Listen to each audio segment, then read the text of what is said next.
Məni izləyən hər kəsə Allahın salamı olsun. Kanalıma xoş gəlmisiniz. Əgər kanalıma hələ də abunə deyilsinizsə, kanalıma abunə olub bildirimi açın ki, inşallah ki, gələn bütün videolarımdan xəbərdar olasınız. Öncədən hər birinizə təşəkkürümü bildirirəm. Bugün mən sizə çox dadlı birinci reseptini paylaşacağım.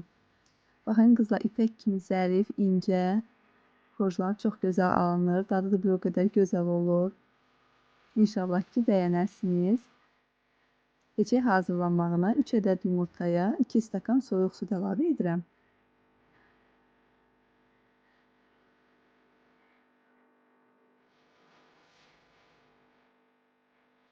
Sonra isə soyuq su da əlavə edib qarışdırıram. Qızlar, su qatmağımı onu görə deyim ki, əgər tək süddən edərsinizsə, çox vaxt bilinci tək süddən edirlər. Onda qızlar kozları yapışqanlıq hissi olur.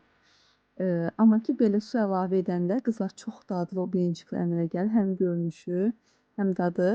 Tək sudan da edəndə bilincik xəmiri quru olur. Ona görə məsləhətdir ki, 2 stəkan südə 1 stəkan su əlavə edəsiniz.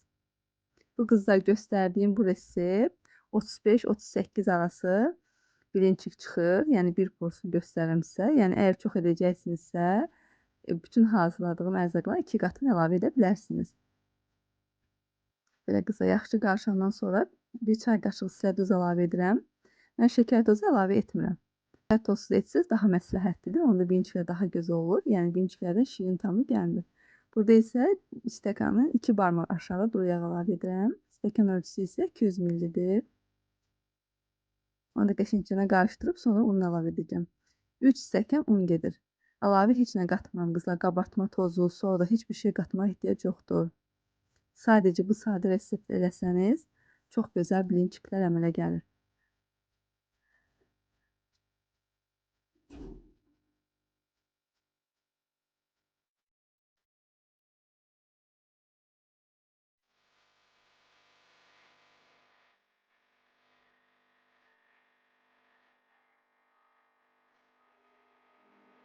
Unu da əlavə edəndən sonra tam yaxşıca qarışdırırıq ki, içərisində un topaq-topaq qalmasın. Tam un içərisində ərisin.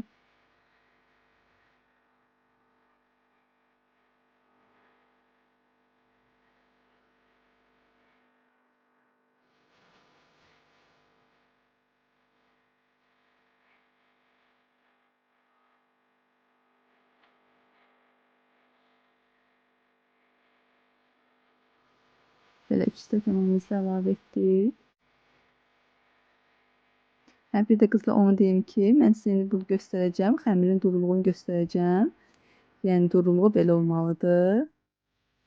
Amma məsəl üçün bişirirsiniz, görürsünüz ki, bişirə-bişirə qalıb, əgər gördüyünüz xəmir azca qatlaşıb, tavada rahat onu çevirə bilmirsə, heç narahat olmayın. Sadəcə bir 3 yemək qaşığı, 4 yemək qaşığı su əlavə edə, soyuq su əlavə edə bilərsiniz ki, xəmiriniz təzədən duru olsun ki, siz işləyərkən rahat olsun. Yəni ona narahat olmayın su əlavə etməkdən. Bəzən ola bilir ki, qalır xəmir qatlaşır. Baxın, bu duruluq idealdır. Amma görürsünüz ki, işlədə görürsünüz artıq dibi qatılaşır. Yəni su əlavə edib rahatçılıq istifadə edə bilərsiniz. Ondan narahat olmayın.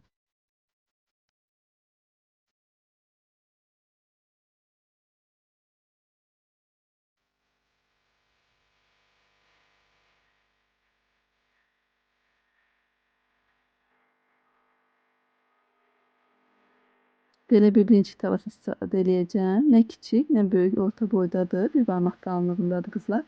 Yəni sizə necə rahatdırsa, istər böyük, istər kiçik, əlinizdə hansı tava varsa, ondan istifadə edə bilərsiniz. Yəni heç bir fərqi yoxdur tavanın ölçüsünün. Sadəcə bir dəfə qızlar salfet vasitəsilə duru yağla yağlayıram ki, bilinciklər yapışmasın. Sonra isə tavanı ilk öncə yaxşı istilənməlidir tava. Sonra başlayıb belə atıb bilinciki bişirməyə. Baxın qızlar, belə əlini tez fırladırsınız ki, bilincikin hər tərəfindən geçsin, qalın düşməsin. Yəni yarım çömçə kifayətdir. Çox doldurub tökəndə də qalın olur bilinciklər. Belə sonra isə bir qaşıq vasitəsilə, spatula vasitəsilə rahatca fırlanır. Yəni qətiyyən yapışmır.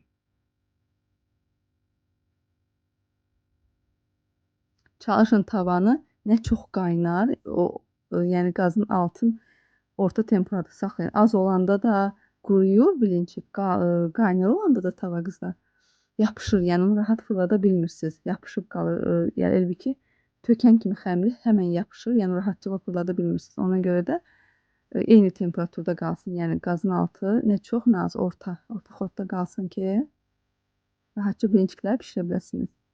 Belə hər iki tərəfini bişirəndən sonra çox qızartmağa ehtiyac yoxdur. Çünki içliyin qoyub bükəndən sonra təkrar az yağda bişirilir, qızarır.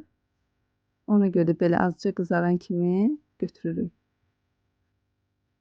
İnan o qədər dadlı olur ki, uşaqlar bunu belə yeməyi sevir hətta. Çox gözəl dadlı olur bilinciklər.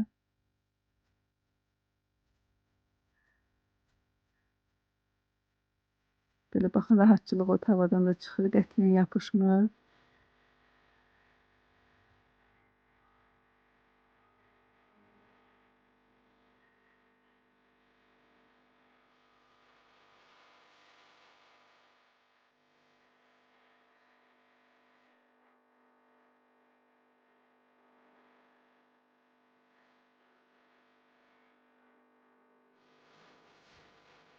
Məni izlədiyiniz üçün təşəkkürümü bildirirəm. Hələlik.